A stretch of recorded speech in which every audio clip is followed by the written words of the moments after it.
penghormatan terakhir, terus bawa papi ke tempat kremasinya gitu. Nah sekarang kita lagi tunggu kremasinya kurang lebih di 4 jam gitu. Tadi juga rumah papi semuanya udah dibakar juga di paling atas gitu. Jadi ini emang udah jalannya, jadi aku cuma minta semoga ya tenang di sana, ya di sana bahagia di rumah barunya, di surga aja bahagia.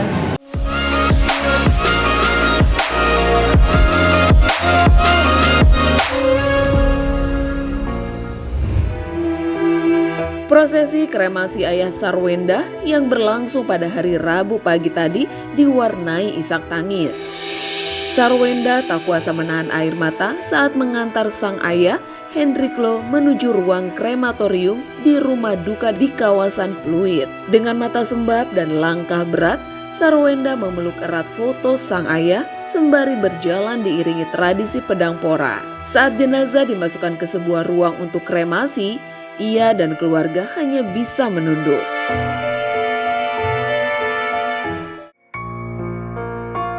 Tak sembarangan, prosesi kremasi Ayah Sarwenda ini dilakukan berdasarkan perhitungan Feng Shui. Selain prosesi kremasi, Sarwenda juga menjalankan tradisi Tionghoa yang disebut Xinzi, yakni tradisi membakar replika barang-barang seperti diantaranya rumah, mobil, tas, hingga perhiasan. Semua itu disebut sebagai bekal untuk sang ayah di alam baka.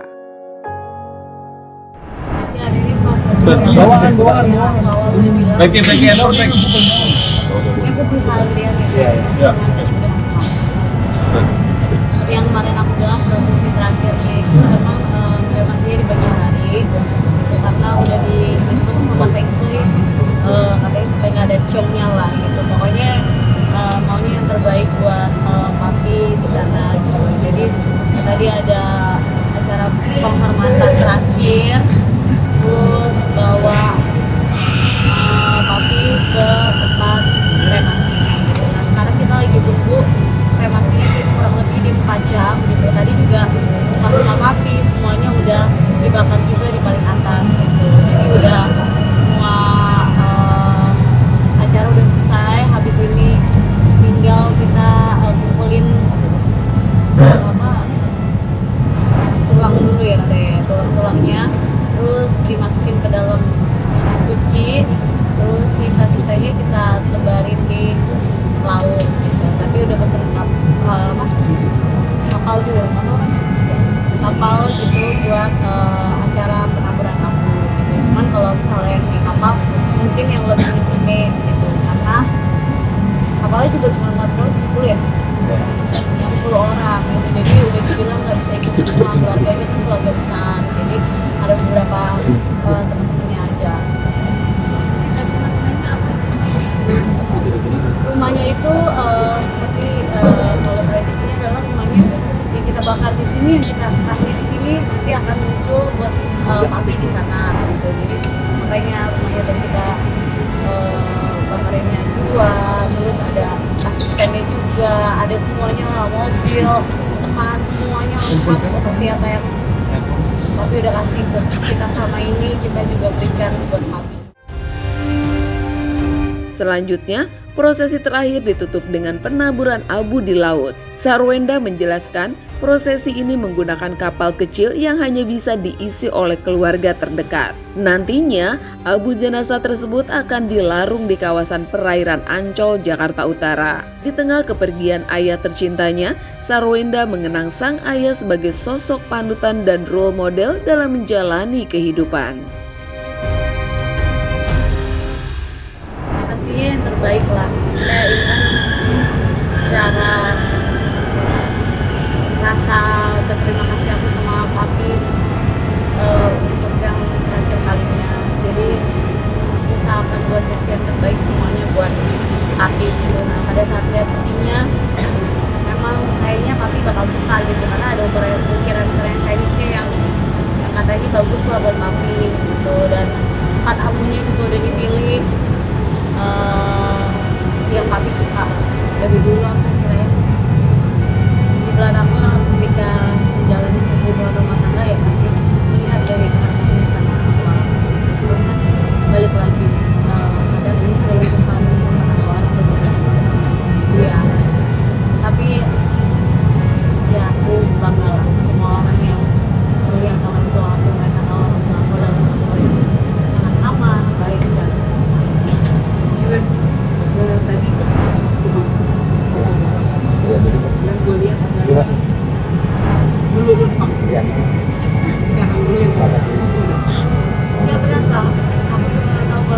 satu sisi apa yang harus pegang fotonya karena dari kemarin aku sengaja ngambil ya fotonya karena tiap kali aku lihat aku selalu kayak sedih lah pastinya jadi kayak tadi cuma ngobrol aja udah nanti sama kami ya semoga jalannya lancar semuanya baik-baik aja dan cuma bilang sama papi tenang aja di sini kami pasti kita jagain kan.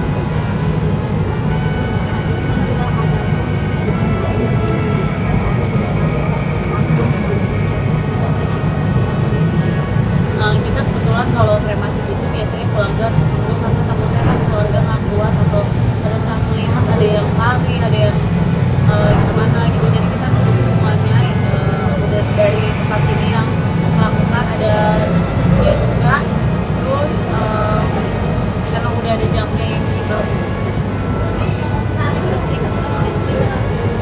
aku ikut nanti habis ini lama habis itu aku emang harus berangkat jadi ya kalau di rumah ketika anak udah tidur gitu diam sendiri tuh kayak sedih masih ada sedih lah karena kan kadang kami juga ada nginep di rumah kalau ada nginep di rumah itu selalu masuk ke kamar aku gitu kayak ngecek anak aku udah tidur belum ya kalau belum tidur pasti dia ngobrol sama aku jadi kayak masih ada rasa sedih gitu tapi kan harus ikhlas nah, perasaan itu yang masih aku harus cemani dan aku juga harus bekerja karena ya pekerjaan juga tetap berjalan kan jadi ya tetap harus kerja dan ya tetap harus melanjutkan hidup yang di sini kan nggak boleh terlalu larut dan kalau kita sedih kan orang lain juga ngeliat kita sedih takutnya mami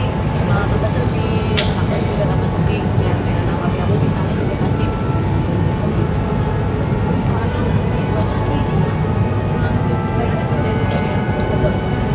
banyak ini hari ini langsung live langsung live jadi selesai semuanya emang aku harus langsung live karena kerjaannya tadinya ketunda ya tapi terus masih ada rasa bersyukurnya ya lebih baik aku belum live daripada aku udah live aku pasti akan saat menyesal sekali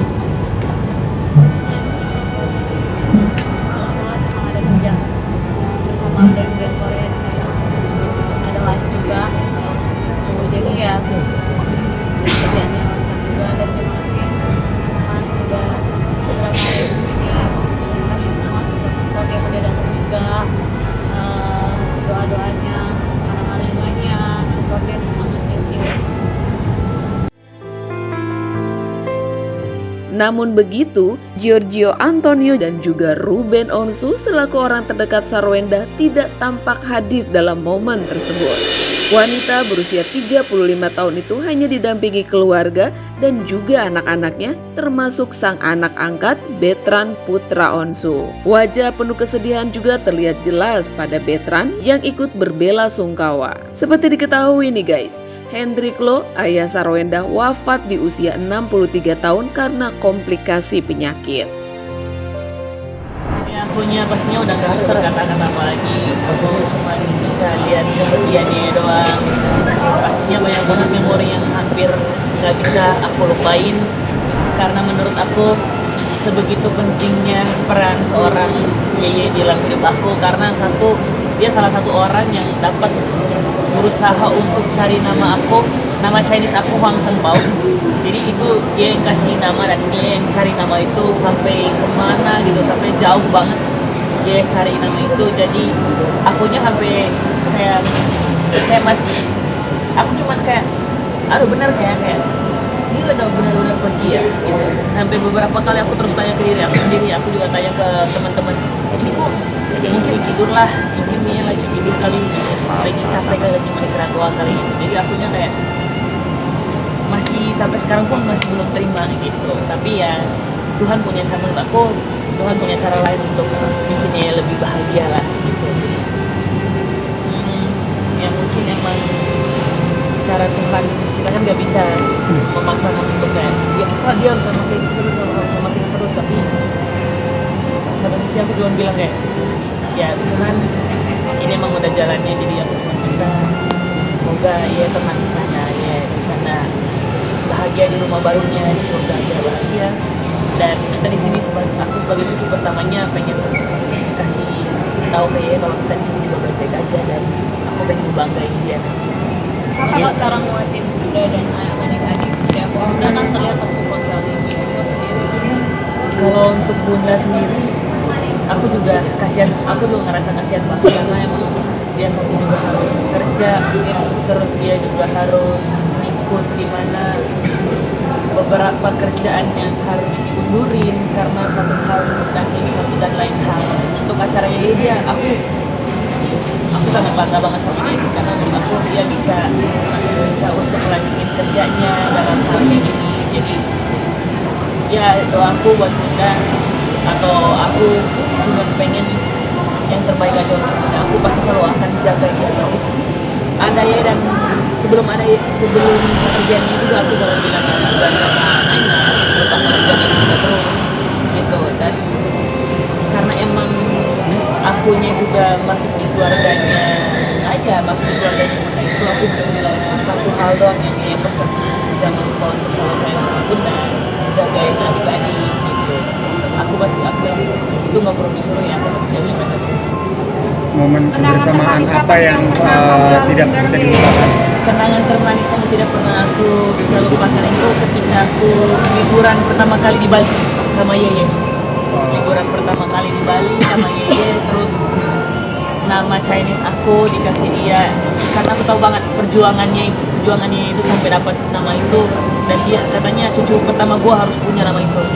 Dan kata-kata yang selalu ada di pikiran aku itu yang aku paling ingat banget.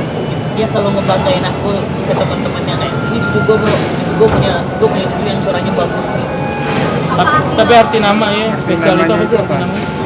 Karena adik-adik juga punya nama Chinese-nya masing-masing. Ada nama Tania punya nama Chinese-nya, Talia juga punya nama Chinese-nya. Dia bilang kayak cucu gue yang cowok harus punya gitu. Jadi waktu itu aku masih sekitar umur 15 tahun mau beranjak 16. Jadi dicari sama dia sampai dapet. Kayak besoknya belum dapat, tapi dicari lagi sama dia gitu. Ya. Artinya apa? Aku lagi lupa tuh nama artinya apa, tapi nama Chinese aku Huang Sempao, dikasih nama itu.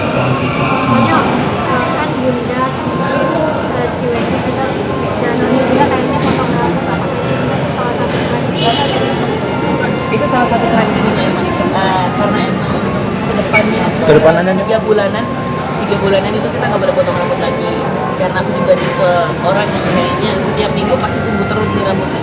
Jadi untuk setiap bulan di 3 bulan ke depan ini nggak boleh potong rambut. Jadi aku benar-benar gambar dibikin. Ini aku gambar love di belakangnya. Aku gambar love karena aku kemarin pernah ngomongin sama kalau misalkan gambar love itu bagus kalau di rambut.